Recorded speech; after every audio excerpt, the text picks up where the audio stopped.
மதுரையில் தாவேக நிர்வாகிகளின் reels video சர்ச்சையை ஏற்படுத்தியுள்ளது. நிலையூர் அரசு பள்ளி மற்றும் அங்கன்வாடி மையங்களில் முதல்வர் விஜயின் படத்தை மாட்டி குழந்தைகளுடன் வீடியோ பதிவு செய்து வெளியிட்டுள்ளனர். ரேஷன் கடையில் அரிசி மூட்டைகளின் மீதேறி நின்றபடி முதல்வர் விஜயின் படத்தை மாட்டி ரீல்ஸ் வெளியிட்டுள்ளனர். பெத்தனியாபுரத்தில் தாவேக நிர்வாகி ராகுல் சொட்டு மருந்து வழங்குவது போல புகைப்படம் வெளியிட்டுள்ளார். தாவேக நிர்வாகிகளின் புகைப்படங்களும் வீடியோக்களும் பேசுபொருளாகியுள்ளன. விழுப்புரம் மாவட்டம் செண்டூரில் நடந்த அரசு நிகழ்ச்சியில் மக்கள் பிரதிநிதிகள் அல்லாத தாவேக மாவட்ட செயலர் விஜய் நிரஞ்சன் கலந்து கொண்டு உரையாற்றியதுடன் குத்துவிளக்கேற்றி மரக்கன்று நட்ட வீடியோ வைரலாகி வருகிறது. கட்சி தலைமையின் தடையை மீறி அரசு விழாவில் பங்கேற்று அதை ரீல்ஸாக வெளியிட்ட தாவேக நிர்வாகி மற்றும் அவருக்கு முக்கியத்துவம் அளித்த அதிகாரிகள் மீது நடவடிக்கை எடுக்க வேண்டும் என சமூக ஆர்வலர்கள் கோரிக்கை விடுத்துள்ளனர். திண்டுக்கல்லில் கஞ்சா விற்பனையில் ஈடுபட்ட 4 பேரை போலீசார் கைது செய்தனர். குடைப்பாறைப்பட்டி கல்லறைமேடு பகுதியில் சோதனையில் ஈடுபட்ட போலீசார் கஞ்சா விற்பனை செய்த வெஸ்லின் அபிஷேக், எடிசன் ராஜ், சைமன் செபாஸ்டியன், எடிசன் சக்கரவர்த்தி ஆகிய 4 பேரை கைது செய்தனர். தொடர்ந்து அவர்களிடமிருந்து 5.2 கிலோ கஞ்சா, ஒரு பட்டாக்கத்தி மற்றும் இருசக்கர வாகனத்தை பறிமுதல் செய்த போலீசார் 4 பேரையும் சிறையில் அடைத்தனர்.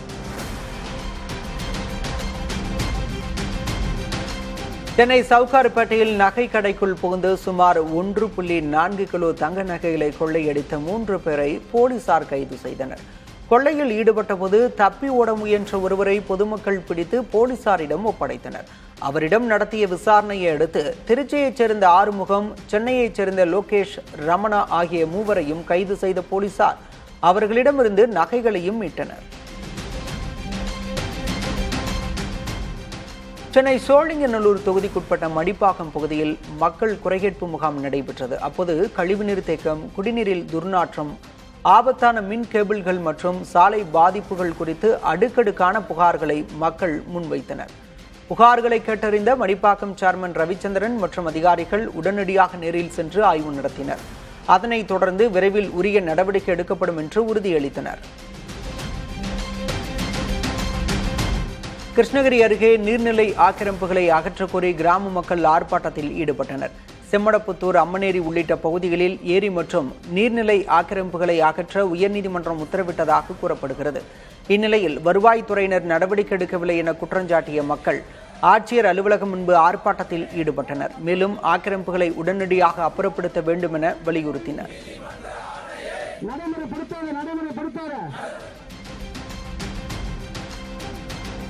தேனி அரண்மனை புதூர் விலக்கு பகுதியில் தொடர் போக்குவரத்து நெரிசல் ஏற்பட்டு வருவதால் பொதுமக்கள் அவதிக்குள்ளாகி வருகின்றனர். நெரிசலை தவிர்க்க கடந்த 2021ஆம் ஆண்டு 98 கோடி ரூபாய் மதிப்பீட்டில் ரயில்வே மேம்பால பணிகள் தொடங்கப்பட்டன. 5 ஆண்டுகளாகியும் பணிகள் நிறைவு பெறாததால் அவ்வப்போது போக்குவரத்து நெரிசல் ஏற்பட்டு வருகிறது. இதனால் பணிகளை விரைந்து முடித்து மேம்பாலத்தை திறக்க வேண்டும் என அப்பகுதி மக்கள் கோரிக்கை விடுத்துள்ளனர்.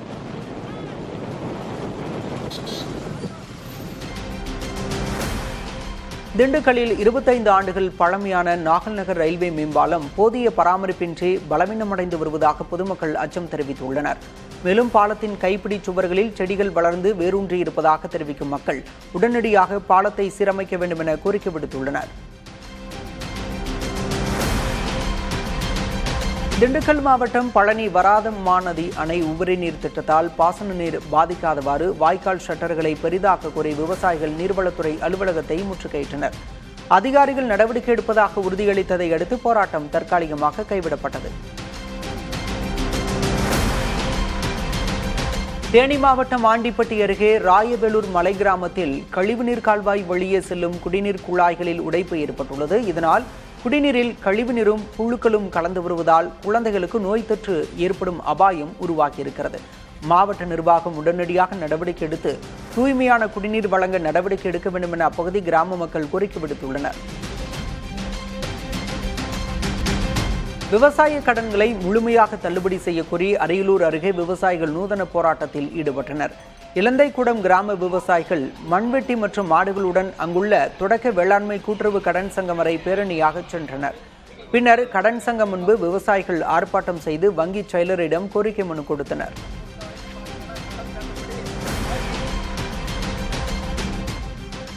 தென்காசி மாவட்டம் கூடம்பட்டி கிராமத்தில் குடிநீர் விநியோகம் நிறுத்தப்பட்டுள்ளதால் பொதுமக்கள் அவதிக்குள்ளாகி வருகின்றனர். அடிப்படை வசதிகள் இல்லாததால் பலர் இடம்பெயர்ந்த நிலையில் 110 வயது மூதாட்டி உட்பட சில முதியவர்கள் மட்டுமே வசித்து வருவதாக கூறப்படுகிறது. இந்நிலையில் ஒரு குடம் தண்ணீருக்காக தினமும் 4 கிலோமீட்டர் தூரம் நடந்து செல்லும் நிலை உள்ளதாக வேதனை தெரிவிக்கும் முதியவர்கள் குடிநீர் வசதி ஏற்படுத்தி தர அரசுக்கு கோரிக்கை விடுத்துள்ளனர். தென்மேற்கு பருவமழை காரணமாக உதகை, சேரிங் கிராஸ், காந்தல் உள்ளிட்ட பகுதிகளில் தொடர் சாரல் மழை பெய்து வருகிறது. இதனால் கடும் குளிர் நிலவுவதால் பொதுமக்களின் இயல்பு வாழ்க்கை வெகுவாக பாதிக்கப்பட்டிருக்கிறது.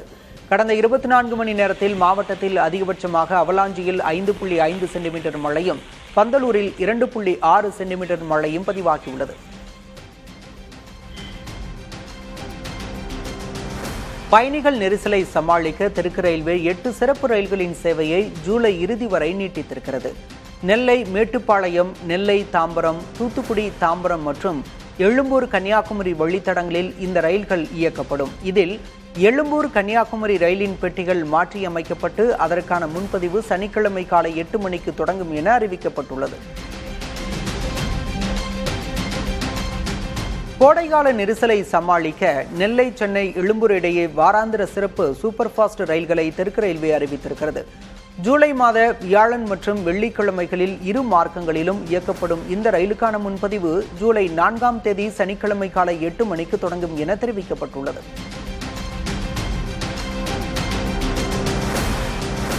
விழுப்புரம் மாவட்டம் செஞ்சி அரசு நடுநிலைப் பள்ளியில் சக மாணவியின் பிறந்தநாள் சாக்லேட்டை சாப்பிட்ட 18 மாணவர்களுக்கு வாந்தி மயக்கம் ஏற்பட்ட சம்பவம் அதிர்ச்சியை ஏற்படுத்தியிருக்கிறது.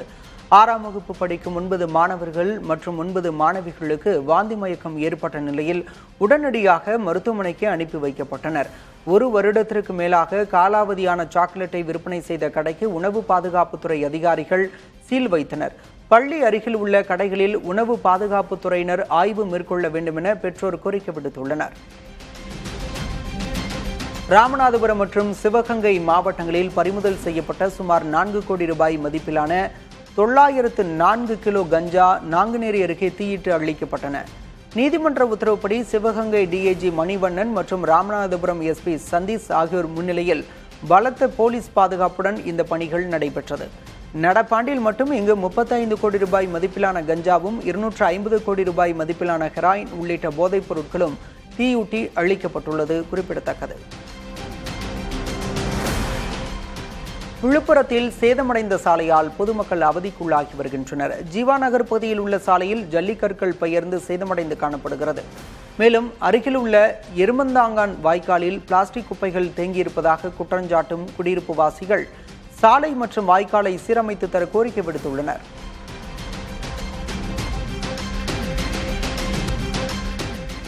ஈரோடு மாவட்டம் சத்தியமங்கலத்தில் பேருந்து நிலையம் அருகே இருந்த சாலையோர ஆக்கிரமிப்புகளை நெடுஞ்சாலைத்துறையினர் அகற்றினர். பழக்கடை முன்பு இருந்த ஆக்கிரமிப்புகளை அகற்றுமாறு அதிகாரிகள் கூறியபோது அவகாசம் கேட்டு கடைக்காரர்கள் வாக்குவாதம் செய்தனர். ஏற்கனவே நோட்டீஸ் அளித்து போதிய அவகாசம் வழங்கப்பட்டதாக அதிகாரிகள் கூறியதை தொடர்ந்து கடைக்காரர்கள் ஆக்கிரமிப்புகளை தாமாகவே அகற்றினர்.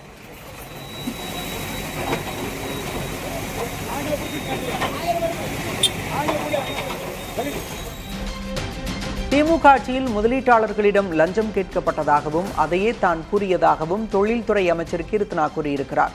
திமுக அரசு லஞ்சம் கேட்டதாக முதலீட்டாளர்கள் குற்றஞ்சாட்டி தான் ஒருபோதும் கேள்விப்பட்டது இல்லை என ஆந்திர அமைச்சர் நாரா லோகேஷ் தெரிவித்திருந்தார். இது தொடர்பான கேள்விக்கு பதிலளித்த அமைச்சர் கீர்த்தனா தனது எக்ஸ் பதிவிலேயே பலர் திமுக ஆட்சி லஞ்சம் கேட்டதாக தெரிவித்திருந்தனர் என கூறினார். முன்னதாக அமைச்சர் இந்திய தொழில் கூட்டமைப்பின் தென்னிந்திய மண்டல ஆலோசனைக் கூட்டத்தில் பங்கேற்றார். ஸோ என்னோட ட்விட்டர் பதிவுலே நீங்கள் பார்த்தீங்கன்னா அதிலிருந்து ஒருத்தவர் ஆல்ரெடி பேசியிருந்தார். அவரே ஓப்பன் அப் ஆகி என்னோட ட்விட்டர்லேயே ஆமாம் இந்த மாதிரி முன்னாடி பிரைப் கேட்டிருந்தாங்க அப்படின்னு சொல்லி ஓப்பன் அப் ஆகி என்னோட ட்விட்டர்லேயே நிறைய பேர் வந்து எழுதியிருந்தாங்க. அதையுமே நான் ரீட்வீட் பண்ணியிருந்தேன். ஸோ எல்லாருக்கும் அவங்கவுங்க பாயிண்ட் ஆஃப் வியூ இருக்கும். இது உண்மையாக இருந்தது தான் நம்ம வந்து சொல்கிறோம். சகோதரரின் வீடு புகுந்து தாக்கியதாக தொடரப்பட்ட வழக்கில் நிதியமைச்சர் மரிய வில்சன் சனிக்கிழமையன்று ஆஜராகும்படி புதுச்சேரி நீதிமன்றம் உத்தரவிட்டுள்ளது. மரிய வில்சன் சகோதரர் மரிய குளோத் மற்றும் அவரது மனைவி கேரலின் ஆகியோர் அளித்த புகாரின் பேரில் லாஸ்பேட்டை காவல் நிலையத்தில் பதிவு செய்யப்பட்ட வழக்கின் விசாரணை புதுச்சேரி முதலாவது குற்றவியல் நீதிமன்றத்தில் நடைபெற்றது. நீதிமன்றத்தில் ஆஜராக பலமுறை அவகாசம் வழங்கியும் மரிய வில்சன் ஆஜராகவில்லை. இந்த வழக்கில் குற்றப்பத்திரிகை தாக்கல் செய்யப்பட்டுள்ளதால் அதன் நகலை பெற்றுக்கொள்ள மரிய வில்சன் சனியன்று ஆஜராக நீதிபதி சேரலாதன் உத்தரவிட்டுள்ளார். ஆளுநரின் ஆய்வுக்கு அதிகாரிகள் ஒத்துழைக்க கூடாது என அமைச்சர் கூறுவது தவறு என காங்கிரஸ் கட்சியின் முன்னாள் மாநில தலைவர் KS அழகிரி தெரிவித்துள்ளார். கும்பகோணத்தில் பேட்டியளித்த அவர் ஆளுநருக்கு ஒத்துழைக்காமல் இருக்க முடியாது எனவும் கூறியுள்ளார். ஒத்துழைக்க கூடாதுன்னு சொன்னா தப்புதான். ஒத்துழைக்காம இருக்க முடியாது சார். எனக்கு என்னன்னு தெரியல, நான் அதை பார்க்கல, நீங்க சொல்றீங்க நான் பார்க்கல. அப்படி சொல்லி இருந்தால் அது சரி. கண்டிப்பா ஆளுநர் தானே போய் நீங்க முதலமைச்சர் பதவி பிரமாணம் எடுத்துக்கிறீங்க. ஸ்டாலின் எங்க எடுத்துக்கிட்டாரு, ஜெயலலிதா எங்க எடுத்துக்கிட்டாங்க, மற்ற கட்சிக்காரங்க எங்க எடுத்துக்கிட்டாங்க. நீங்க அப்படின்னா உங்க ஆபீஸ்லயே எடுத்துக்க வேண்டியதானே, ஏன் அங்க போறீங்க? ஆளுநர் தன்னிச்சையாக செயல்படுவது அரசமைப்புக்கு எதிரானது என மார்க்சிஸ்ட் கட்சியின் மாநில செயலர் சண்முகம் தெரிவித்துள்ளார். முன்னதாக கிருஷ்ணகிரி சுங்கச்சாவடியை அகற்ற வலியுறுத்தி சண்முகம் தலைமையில் மார்க்சிஸ்ட் கம்யூனிஸ்ட் கட்சியினர் ஆர்ப்பாட்டத்தில் ஈடுபட்டனர்.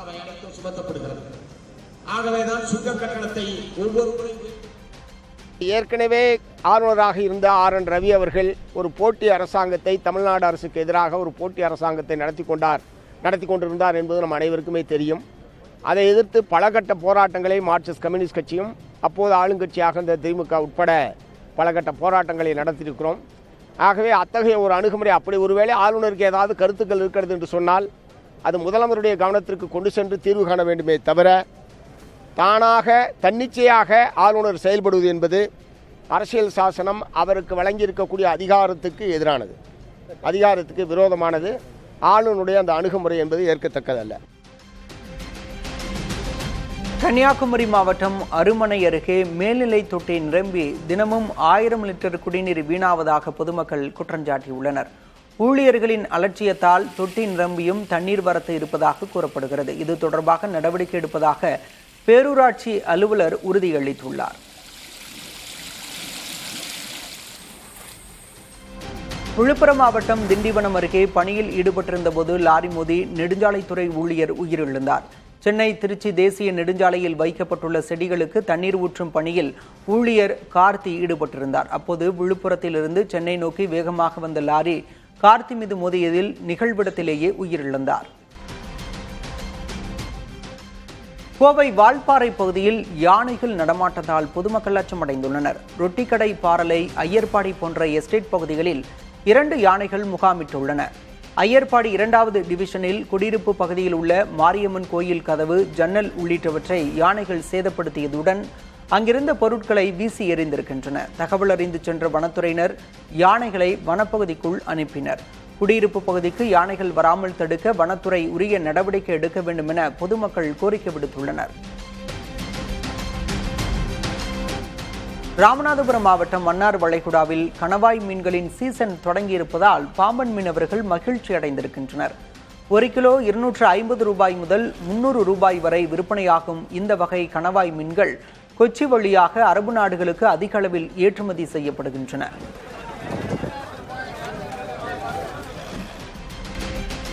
மேகதாது அணை விவகாரத்தில் ஒரு செங்கலை கூட வைக்க அனுமதிக்க மாட்டோம் என்று தமிழ்நாடு காங்கிரஸ் கமிட்டி தலைவர் மாணிக்கம் தாக்கூர் கூறியிருக்கிறார்.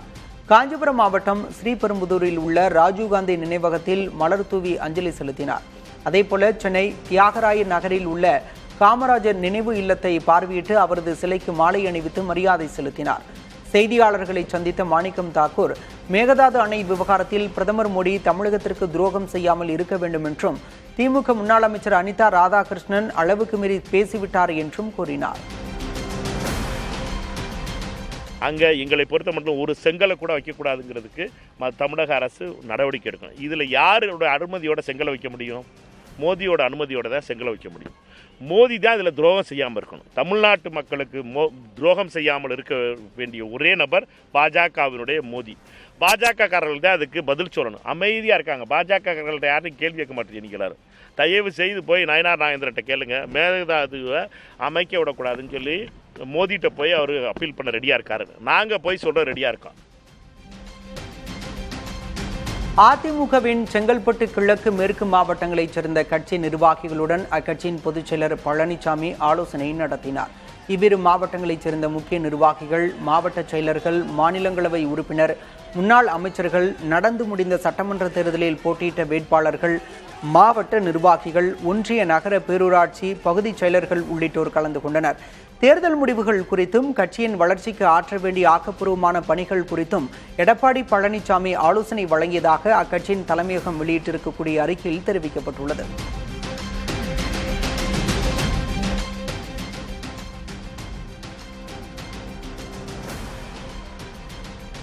தஞ்சை ஆட்சியர் அலுவலகத்தில் அமைச்சர்கள் பங்கேற்ற கூட்டத்தில் பேச வாய்ப்பளிக்க கோரி விவசாயிகள் கூச்சலிட்டதால் பரபரப்பு ஏற்பட்டது. வேளாண் துறை அமைச்சர் வினோத், சிறுபான்மை துறை அமைச்சர் ஷாஜகான் முன்னிலையில் வேளாண் பட்ஜெட் கருத்து கேட்பு கூட்டம் நடைபெற்றது. இதில் காவிரிப்படுகை மாவட்டங்களைச் சேர்ந்த விவசாயிகள் பங்கேற்றனர். அப்போது கூட்டத்தில் தங்களுக்கு பேச வாய்ப்பளிக்க கோரி நாகை மாவட்ட விவசாயிகள் கூச்சலிட்டதால் பரபரப்பு ஏற்பட்டது.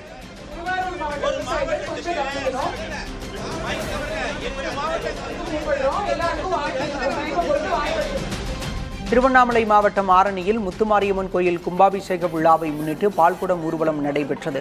இதையொட்டி பையூர் பொன்னியம்மன் கோயிலிலிருந்து ஏராளமான பெண்கள் முத்துமாரியம்மன் கோயிலுக்கு பால்குடம் எடுத்து வந்தனர். தொடர்ந்து மூலவர் முத்துமாரியம்மனுக்கு பாலபிஷேகம் நடைபெற்றது.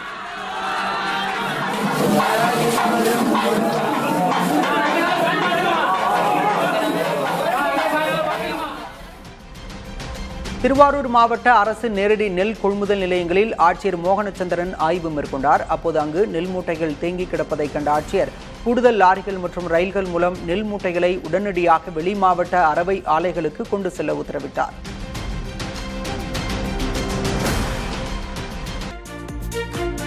பிரபல கல்வெட்டு அறிஞர் ராஜகோபால் சென்னையில் மாரடைப்பால் காலமானார். அவருக்கு வயது 76. சிவகங்கை மாவட்டத்தைச் சேர்ந்த ராஜகோபால் 1975 தமிழக தொல்லியல் துறையில் கல்வெட்டு ஆய்வாளராக சேர்ந்தார். தருமபுரி, தஞ்சாவூர் உள்ளிட்ட பல பகுதிகளில் கல்வெட்டுகளை படியெடுத்து பதிப்பித்த இவர் கோயில் சிற்பம், நுண்கலைகள், அகழாய்வு ஆகிய பிரிவுகளில் 33 ஆண்டுகள் பணியாற்றினார். தொல்லியல் சார்ந்து 20க்கும் மேற்பட்ட நூல்களையும் 40க்கும் மேற்பட்ட ஆய்வு கட்டுரைகளையும் எழுதியுள்ளார். இவருக்கு பவானி என்ற மனைவியும் ஒரு மகனும் ஒரு மகளும் உள்ளனர்.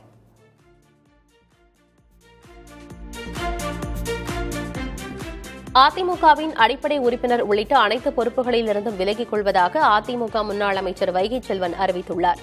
இது தொடர்பாக அதிமுக பொதுச் செயலர் எடப்பாடி கே பழனிசாமிக்கு எழுதிய விலகல் கடிதத்தில் மரணத்தை விட கொடியது புறக்கணிப்பு என்று குறிப்பிட்டுள்ளார்.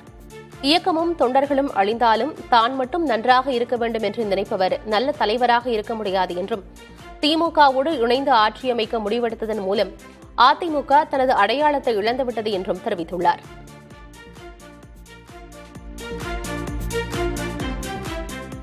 அமெரிக்கா, ஜப்பான் நாடுகளில் பட்டையை கிளப்பும் புதுமையான ஒமேகா பால் விளையாட்டுப் போட்டி இந்தியாவிலேயே முதல் முறையாக சென்னை ஐஐடியில் நடத்தப்படுகிறது.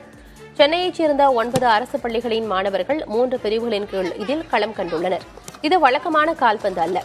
வட்ட வடிவ மைதானத்தில் 3 கோல் கம்பங்கள் இருக்கும். 3 வெவ்வேறு அணிகள் ஒரே நேரத்தில் ஒரே பந்தை நோக்கி அதிவேகமாக மோதிக்கொள்ளும் த்ரில்லிங்கான விளையாட்டு இது.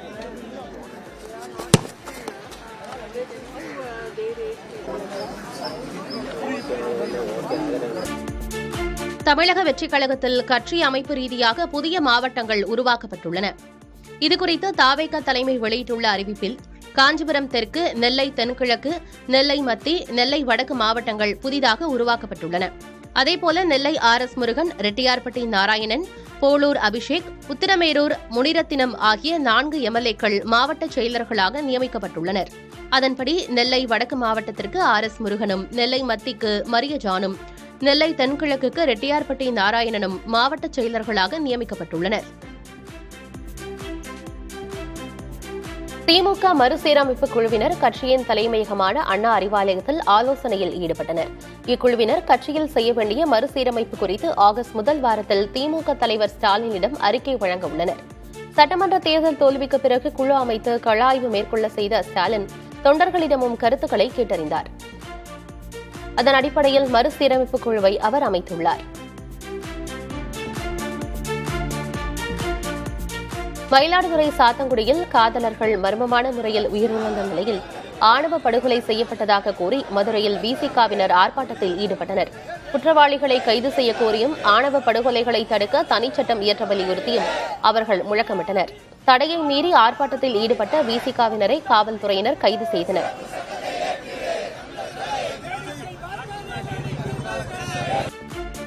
வேலை வாங்கி தருவதாக மோசடி செய்த வழக்கில் கைது செய்யப்பட்ட இளஞ்செழியன் வீடு சீல் வைக்கப்பட்டதாக பரவிய தகவல் குழப்பத்தை ஏற்படுத்தியுள்ளது. முன்னாள் அமைச்சர் சிவசங்கரின் உதவியாளர் என கூறி மோசடி செய்த வழக்கில் இளஞ்செழியன் என்பவர் கைது செய்யப்பட்டார். இவருக்கும் தனக்கும் தொடர்பில்லை என சிவசங்கர் ஏற்கனவே தெரிவித்துவிட்டார். இந்நிலையில் ஜெயங்கொண்டத்தில் உள்ள இளஞ்செழியன் வீட்டிற்கு சென்னை மத்திய குற்றப்பிரிவு போலீசார் சீல் வைத்துள்ளதாக தகவல் கசிந்தது. ஆனால் நேரில் சென்று பார்த்தபோது அங்கு சீல் எதுவும் இல்லை. அதற்கு பதிலாக ஒரு புதிய பூட்டு ஒன்று தொங்கிக் கொண்டிருந்தது. சீல் வைத்தது யார், அதை உடைத்து பூட்டு போட்டது யார் என்ற விவரம் தெரியாததால் அப்பகுதியில் குழப்பம் நீடிக்கிறது. சமூக நீதி விடுதிகளில் உள்ள காலி பணியிடங்கள் குறைபாடுகளை சரிசெய்ய முதல்வர் செயல் திட்டத்தை அறிவிப்பார் என பிற்படுத்தப்பட்டோர் நலத்துறை அமைச்சர் சம்பத்குமார் தெரிவித்தார். ஈரோடு வில்லரசம்பட்டி பகுதியில் உள்ள சமூக நீதி விடுதியில் அவர் ஆய்வு செய்தார். பிறகு பேட்டியளித்த அமைச்சர் சமூக நீதி விடுதிகளில் உள்ள சிசிடிவி கேமராக்களின் செயல்பாடு குறித்து ஆய்வு மேற்கொள்ள உத்தரவிடப்பட்டுள்ளதாகவும் கூறினார்.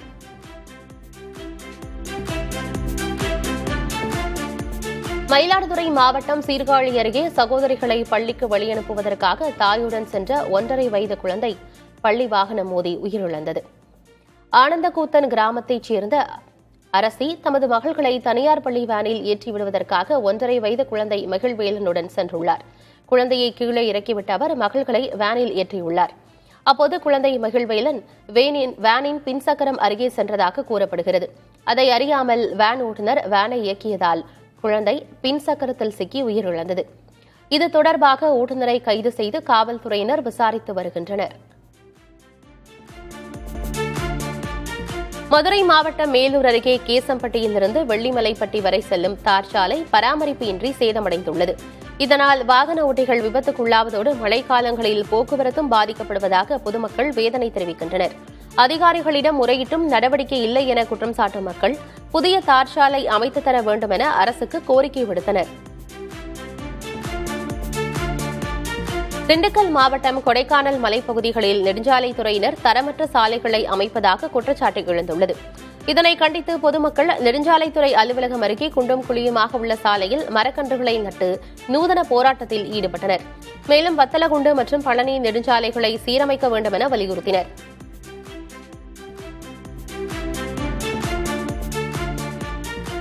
கள்ளக்குறிச்சி மாவட்டம் திருக்கோவிலூர் உலகளந்த பெருமாள் கோவிலில் 17ஆம் நூற்றாண்டு கல்வெட்டு கண்டெடுக்கப்பட்டுள்ளது. வரும் ஜூலை 5ஆம் தேதி நடைபெறவுள்ள குடமுழுக்கு விழாவிற்கான சீரமைப்பு பணிகளின் போது மேற்கு ராஜகோபுர நுழைவாயிலில் கல்வெட்டு கண்டறியப்பட்டது. அதில் பாழடைந்த கோயில் முற்றத்தை சீரமைத்து காப்பது குறித்து வைஷ்ணவர்கள் மற்றும் கோயில் கணக்கர் ஆகியோரால் எழுதப்பட்ட தர்ம காரியங்கள் விவரிக்கப்பட்டுள்ளன.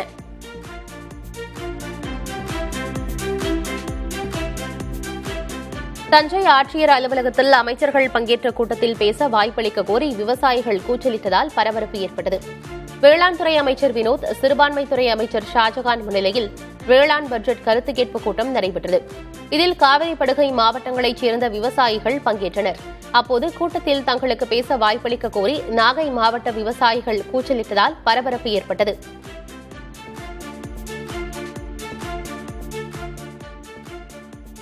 திருச்சி ஸ்ரீரங்கத்திற்கு நாள்தோறும் ஏராளமான பக்தர்கள் வாகனங்களில் வருவதால் போக்குவரத்து நெரிசல் ஏற்பட்டுள்ளது. காவிரி பாலம் மூடல் மற்றும் ஆக்கிரமிப்புகளால் உள்ளூர் மக்கள் அவதிப்படும் நிலையில் மாற்று சாலை அமைக்க வேண்டும் என அப்பகுதி மக்கள் கோரிக்கை விடுத்தனர்.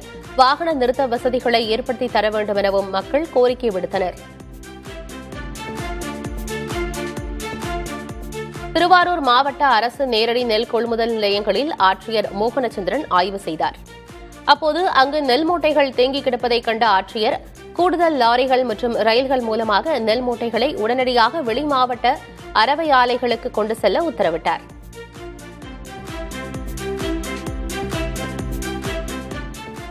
முதுமலை வனத்தின் பெயர் அமைதியை விளக்கும் அழகிய வீடியோ ஒன்றை வனத்துறை கூடுதல் தலைமைச் செயலாளர் சுப்ரியா சாகு தனது எக்ஸ் பக்கத்தில் பகிர்ந்துள்ளார். அடர்ந்த காட்டில் கம்பீரமான ஒற்றை ஆண் யானை உலா வருகிறது. அதை ஒரு மான் கூட்டம் சத்தமில்லாமல் அமைதியாக வரவேற்கிறது.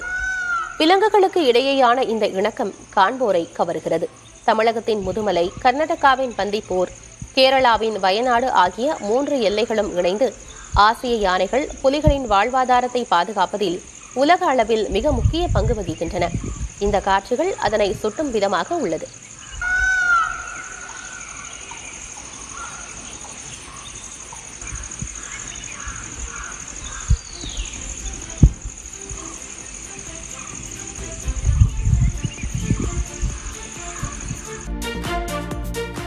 கோயில்களில் நடைபெறும் முறைகேடுகள், சட்டவிரோதமாக பணம் பெறுதல், திருப்பணிகள் மற்றும் வேலைவாய்ப்புகளுக்கு லஞ்சம் வாங்குதல் போன்ற குற்றச்சாட்டுகள் குறித்து பொதுமக்கள் நேரடியாக புகார் அளிக்கலாம் என அமைச்சர் ரமேஷ் அறிவித்துள்ளார். இது தொடர்பாக தனது வலைதள பக்கத்தில் பதிவிட்டுள்ள அவர், தகுந்த விளக்கம் மற்றும் ஆதாரங்களுடன் மினிஸ்டர் hrce@tn.gov.in என்ற பிரத்யேக மின்னஞ்சல் முகவரிக்கு புகார்களை அனுப்புமாறு கேட்டுக் கொண்டுள்ளார்.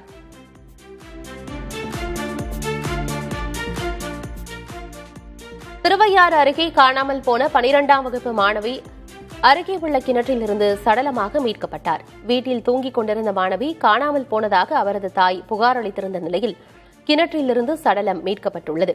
இதுகுறித்து காவல்துறையினர் விசாரித்து வருகின்றனர்.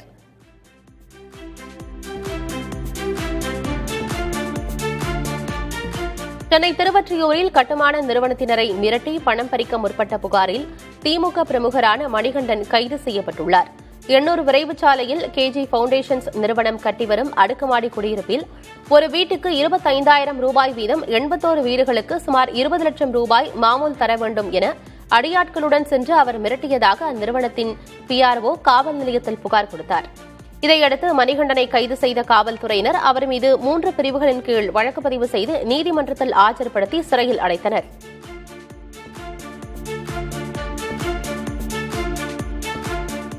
சேலம் மாவட்டம் எடப்பாடி அருகே அரசு மதுபான கடையை அகற்றக் கோரி பொதுமக்கள் போராட்டத்தில் ஈடுபட்டனர். இருப்பாளி ஊராட்சியில் உள்ள அரசு மதுபான கடையை அகற்றக் கோரி கடந்த மாதம் போராட்டம் நடத்திய போது 1 மாதத்திற்குள் அகற்றுவதாக அதிகாரிகள் உறுதியளித்ததாக கூறப்படுகிறது. இந்நிலையில் இதுவரை நடவடிக்கை எடுக்காததால் ஆத்திரமடைந்த பொதுமக்கள் எடப்பாடி ஜலகண்டாபுரம் பிரதான சாலையில் அமர்ந்து போராட்டத்தில் ஈடுபட்டனர். அதிமுகவின் செங்கல்பட்டு கிழக்கு, மேற்கு மாவட்டங்களைச் சேர்ந்த கட்சி நிர்வாகிகளுடன் அக்கட்சியின் பொதுச் செயலர் பழனிசாமி ஆலோசனை மேற்கொண்டார். இவ்விரு மாவட்டங்களைச் சேர்ந்த முக்கிய நிர்வாகிகள், மாவட்ட செயலர்கள், மாநிலங்களவை உறுப்பினர், முன்னாள் அமைச்சர்கள், நடந்து முடிந்த சட்டமன்ற தேர்தலில் போட்டியிட்ட வேட்பாளர்கள், மாவட்ட நிர்வாகிகள், ஒன்றிய, நகர, பேரூராட்சி, பகுதி செயலர்கள் உள்ளிட்டோர் கலந்து கொண்டனர். தேர்தல் முடிவுகள் குறித்தும் கட்சியின் வளர்ச்சிக்கு ஆற்ற வேண்டிய ஆக்கப்பூர்வமான பணிகள் குறித்தும் எடப்பாடி பழனிசாமி ஆலோசனை வழங்கியதாக அக்கட்சியின் தலைமையகம் வெளியிட்டிருக்கும் அறிக்கையில் தெரிவிக்கப்பட்டுள்ளது.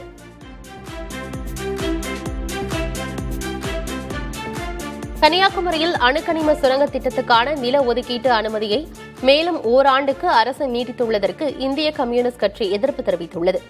இந்த அரசாணையால் கடலோர சூழல், நிலத்தடி நீர், விவசாயம் மற்றும் மீனவர்களின் வாழ்வாதாரம் பெரிதும் பாதிக்கப்படும் என அக்கட்சியின் மாநில செயலர் மு. வீரபாண்டியன் எச்சரித்துள்ளார். கார்ப்பரேட்டுகளுக்காக பொதுமக்களின் கருத்து கேட்பை கைவிடும் மத்திய அரசின் கொள்கைகளுக்கு தமிழ்நாடு அரசு உடன்படக்கூடாது என்றும் வீரபாண்டியன் வலியுறுத்தியுள்ளார்.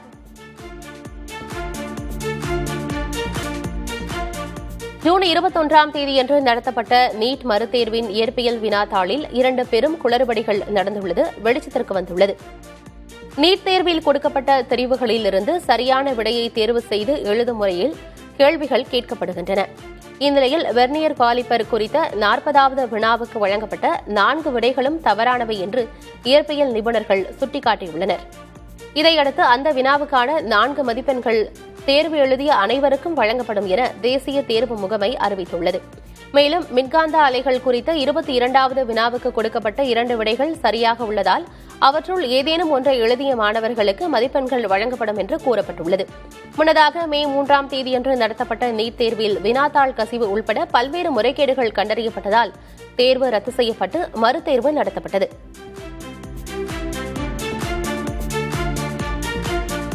மருத்துவ மற்றும் பொறியியல் படிப்புகளுக்கான மாணவர் சேர்க்கையில் 12ஆம் வகுப்பு மதிப்பெண்களுக்கு 50 விழுக்காடு முக்கியத்துவம் வழங்க பரிசீலனை நடைபெற்று வருவதாக தகவல் வெளியாகியுள்ளது. நீட், JEE போன்ற நுழைவுத் தேர்வுகளில் நியாயத்தன்மை, நுழைவுத் தேர்வுகளுக்காக மாணவர் பயிற்சி மையங்களை அதிகம் சார்ந்திருப்பது உள்ளிட்டவற்றை ஆராய்வதற்காக மத்திய கல்வி அமைச்சகத்தால் அமைக்கப்பட்டுள்ள இக்குழு இதுபற்றி பரிசீலிப்பதாக தெரிகிறது. நீட் போன்ற தேர்வுகளின் அதிமுக்கியத்துவம், அதனால் மாணாக்கருக்கு ஏற்படும் மன அழுத்தம் ஆகியவற்றை குறைக்கும் நோக்கில் இந்த மாற்றங்கள் ஆலோசிக்கப்படுவதாக தெரிகிறது.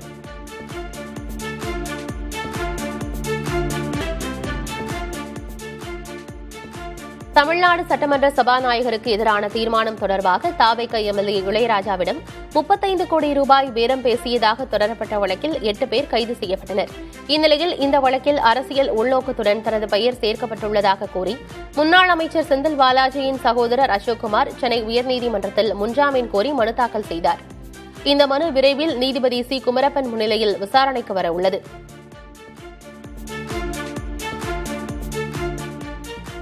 புதுச்சேரி முருங்கம்பாக்கத்தில் உள்ள கலை மற்றும் கைவினை கிராமத்தில் அமைக்கப்பட்டிருந்த குரங்கு சிலை அருகே உயிருள்ள குரங்கு ஒன்று வந்து அமர்ந்த சம்பவம் பார்வையாளர்களிடையே நெகிழ்ச்சியையும் ஆச்சரியத்தையும் ஏற்படுத்தியுள்ளது.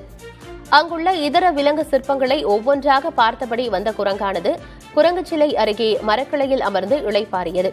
இக்காட்சியை சுற்றுலா பயணிகள் ரசித்து படம் பிடித்தனர். மேகதாது விவகாரத்தில் தமிழ்நாடு ஏமாந்துவிடக்கூடாது என பாமக தலைவர் அன்புமணி ராமதாஸ் தெரிவித்துள்ளார். திருப்பூரில் புதிய தலைமுறைக்கு பேட்டியளித்த அவர், கர்நாடக சட்டமன்ற தேர்தலுக்காக மேகதாது விவகாரம் பயன்படுத்தப்படுவதாகவும் குற்றம் சாட்டினார். இவ்வளோ காலமா மேகதாது டேம் மட்டும் சொன்ன கர்நாடகா கிட்டத்தட்ட ஒரு 30-40 வருஷமா மேகதாதானை வந்து நாங்கள் விவசாயத்தை அதிகப்படுத்தணும்னு சொல்லி பரப்பளவு அதிகப்படுத்த சொன்ன கர்நாடகா கடந்த ஒரு வருஷமா திடீர்னு அவங்களுடைய அவங்களோட சொல்ல மாற்றிக்கிட்டு இது குடிநீருக்காக, ஏன்னா அப்போ குடிநீர்னா அப்போ வேற விதமான டெக்னிக்கல் இஷ்யூ கொண்டு போகணும்.